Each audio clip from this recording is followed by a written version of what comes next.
Assalamualaikum warahmatullahi wabarakatuh. Wa bihi nasta'inu fi umuri din. Asyhadu an la ilaha illallah wahdahu la syarika lah wa asyhadu anna Muhammadan abduhu wa rasuluh. Allahumma shalli ala sayyidina Muhammad wa ala alihi wa sahbihi ajma'in. Jawabullah. Siapa yang bisa mengatakan bahwa hidupnya umat Rasulullah Muhammad adalah umat yang terpendek umurnya, paling rata-rata 60 tahun, 70 tahun, 80 tahun. Kakek saya 95 tahun, tidak ada sama sekali, tidak ada satupun rambut yang merah, bahkan tidak ada yang gigi, tidak ada satupun yang kotor. Tapi itu sudah bonus yang luar biasa. Bonus yang luar biasa. Dibandingkan dengan zamannya Nabi Ibrahim, ada umur yang sampai 19 tahun. Jadi dari segi umur kita yang paling pendek, dari segi tenaga kita yang paling kecil tenaganya. Kalau zaman dulu orang bisa membangun Candi Borobudur, kalau sekarang tidak mampu. Jadi kalau kita membaca Al-Quran,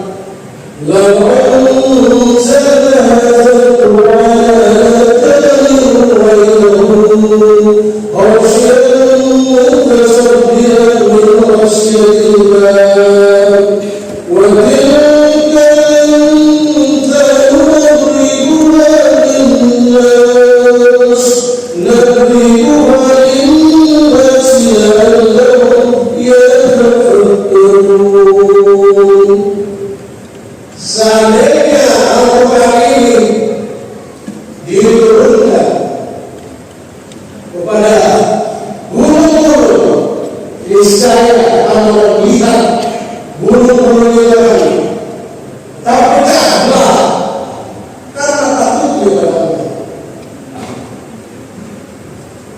Perumpamaan itu diberikan kepada manusia untuk berpikir, untuk bertafakur. Kemudian dengan umur yang paling pendek, tetapi ternyata umat Rasulullah diberikan satu keistimewaan yang tidak pernah diberikan kepada umat sebelumnya.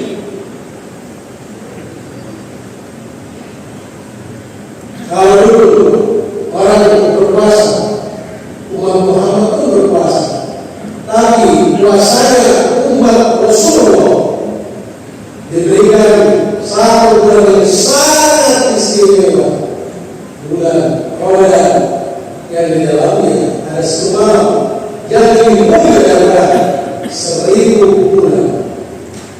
Kalau kita hidup, umur kita itu boleh pendek, tetapi kita diberi keistimewaan yang kalau kita bisa mencapai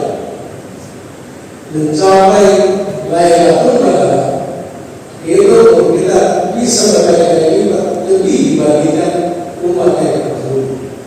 Hidup ini adalah sebuah pilihan, terserah kita mau pilih yang mana.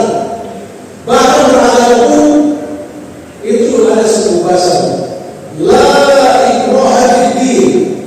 Tiada paksaan dalam beragama, tiada paksaan. Silahkan pilih.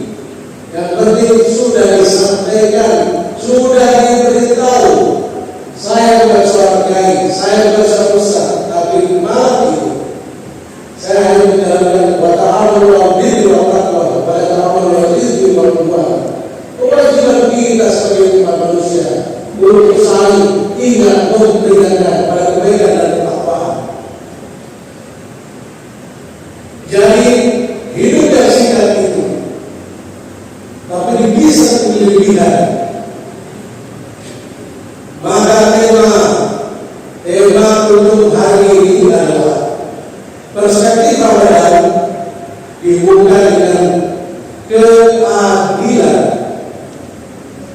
keadilan. Keadilan karena ya ayyuhalladzina amanu qulu lana minal syuhada'i idilu wa qawlu taqwa. Jadi ya ayyuhalladzina amanu, wahai orang-orang yang beriman, wahai orang-orang yang beriman, bertindaklah adil sebagaimana Allah juga bertindak adil,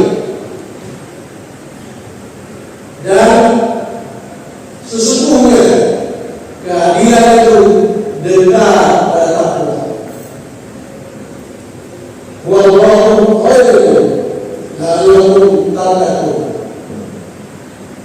Jadi Allah Maha mengetahui apa yang membedakan. Jadi sebagai umat manusia bertindak adil, bersikap adil, tidak boleh karena suatu bekerja terhadap sesuatu kaum maka kita bersikap tidak adil. Kita harus adil, adil pada Allah.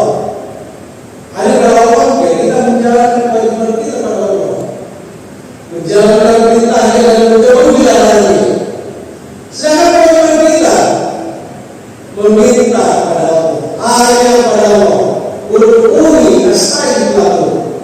Allah aja yang menyuruh kita meminta. Masa kita meminta?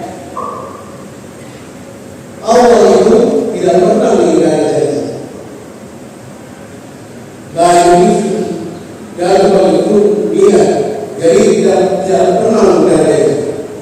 Jadi dalam perspektif hukum, kalau kita bicara hukum, maka kita berbicara masalah bukti. Kita bicara masalah bukti. Dalam hukum yang berlaku di negara ini, bukti itu terdiri atas 5. Yang pertama keterangan saksi. Keterangan saksi itu kalau cuma saksi, satu saksi bukan saksi, ulus justice. Jadi saksi minimal harus ada 2. Kemudian yang berikutnya keterangan ahli. Kemudian yang ketiga surat misalnya visum, di visum ada surat. Yang keempat petunjuk persesuaian dari alat bukti surat, alat bukti yang dari berasal dari barang bukti dan keterangan terdakwa. Kemudian yang berada di posisi paling akhir adalah keterangan terdakwa. Nah, alat bukti ini itu pun hanya bisa dilakukan kalau terdapat minimal 2 alat bukti. Makanya kalau kita nonton TV pasti bilang sudah terdapat 2 alat bukti yang cukup. Tanpa 2 alat bukti yang cukup, orang tidak bisa dipidana. Nah, jadi harus ada 2 alat bukti yang cukup. Tetapi bagaimana dengan Allah mengawasi kita? Allah mengawasi kita itu yang pertama, Allah itu lebih dekat. Allah mengawasi kita secara langsung. Maka Allah lebih dekat dari keluarga kita. Jadi sebelum kita berikan sesuatu, Allah sudah tahu. Karena Allah lebih dekat dari keluarga kita sendiri. Yang kedua, Allah mengawasi kita dengan para malaikatnya. Yang kedua selalu Rahim, Hakim. Ada yang mencatat kebaikan, ada yang mencatat keburukan, ada yang di samping kiri, ada yang di samping kanan. Padahal Ibadah ini yang tahu dari yang tahu.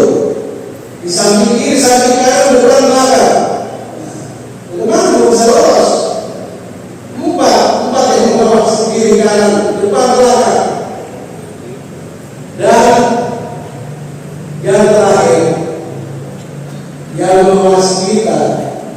ketika kita berada di yaum akhir, maka lidah tidak akan mungkin bisa mengucap, karena lidah ditutup, dibuka, yang ada hanyalah semua kepada tubuh kita memberikan kesaksian terhadap apa yang kita lakukan.